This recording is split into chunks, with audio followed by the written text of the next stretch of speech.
Sean, winner of the week. Faith. I believe that what Charlie has done more than anything else is give people a sense of faith and purpose. I've heard more people go to church for the first time, go back for the first time, re-examine their relationship with God.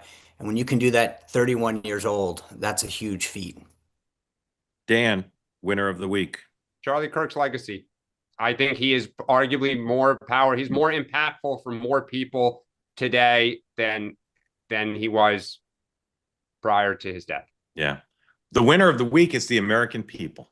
Why, you might ask? Well, because finally, out of the morass of division, lack of unity, lack of consensus, we now have a consensus savior for the United States of America. Showing up in my Google News alerts this morning, please put up number 111, please, was this headline. American thinker, Dan Turntine must run for president by K.H. Cutts. According to the story, 112A, please. According to the story, I read aloud. Turntine is the left side to Sean Spicer's right on Mark Halperin's indispensable show, The Morning Meeting. We disagree on most things, but he's an honorable man and a person who obviously loves the country. The first comp that comes to mind is Hubert Humphrey. Ladies and gentlemen, I give you your happy warrior, an independent candidate for the presidency in 2028, our savior, Dan Turntine. Congratulations, and thank you for your attention to this candidacy. Is that an AI generator? Is that no, real? It's total real, dude. Go Google it. It's right. By the way, can I get on the axe? If you go through with this, I would like to be on the.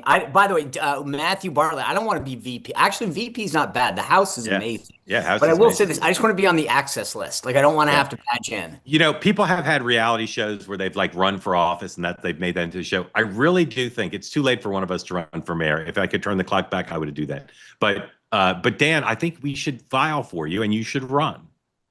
Right? Why not? It's not very much to file. Why not? I got divorced once, man. It's not fun. This will be like a Rose Garden style thing. Like we'll go to the early states. You'll give a few speeches. We'll do some morning meetings. We'll see what kind of crowd. You'll talk about issues. Like I don't see any downside, and the publicity for the show will be phenomenal. Yes. All right. Oh, and Fairway and Green may sponsor. Fairway and Green. All right. Yeah, exactly. They'll be all over it. Ask your family if it's okay to have you run as a symbolic campaign. The only thing is, if you run as a Democrat, I want to get you in the debates. If you run as an independent, you won't be in the debate. So let's. I want to discuss whether you're going to run as a Democrat or as an independent. Okay. All right. We got to watch the FEC tripwires, though, guys. Oh, I know.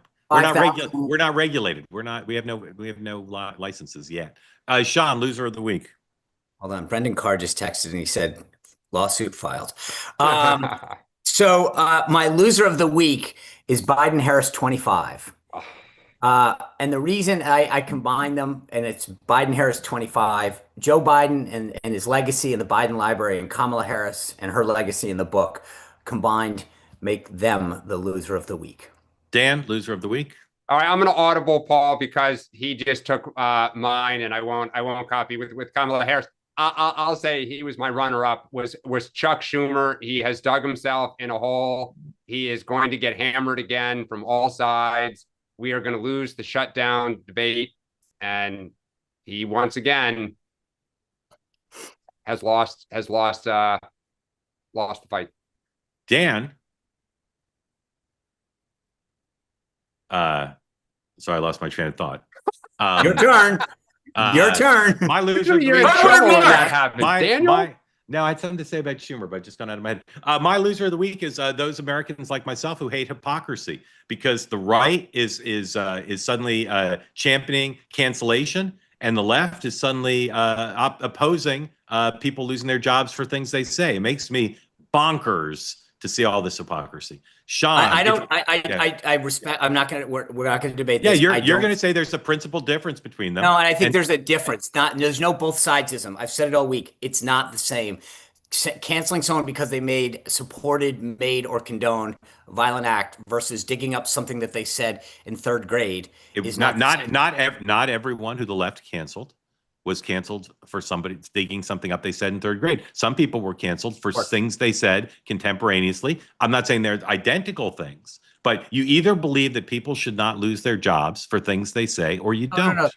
That's actually, I don't believe that you should lose your job for your beliefs, for Well, being a conservative, you- for supporting Donald Trump, you- or for something yeah, said that. yeah. There's a difference between that and Yeah, saying, I think yeah, somebody's assassination is Yeah, acceptable. yeah. And Wow. if ABC wants to fire someone for making fun of someone's assassination, they can. But even you don't think that the government, the federal government, should Oh, be no, that's forcing no, Well, fine, but that's a distinction. but that's what's happening here. You're saying great Kimmel.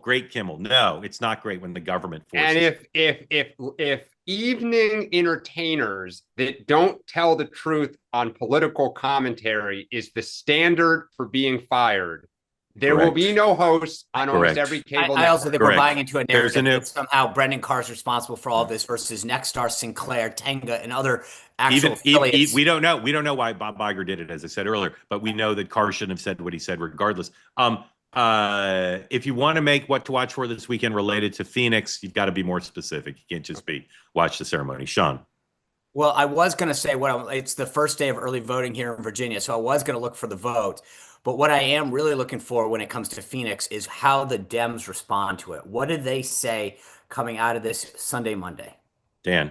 Well, a twist on that specifically. So Phoenix, how much do the speakers focus on Charlie, what he accomplished, and his legacy that they want to be, and how much turns into railing against the left? And that, I'm curious how the American people respond versus just necessarily the Democratic Party. Want more great clips like that? I've got an idea. Hit the subscribe button, be part of the Two-Way community, never miss a clip, and you can always watch our full episodes, join them live, go to twoway.tv.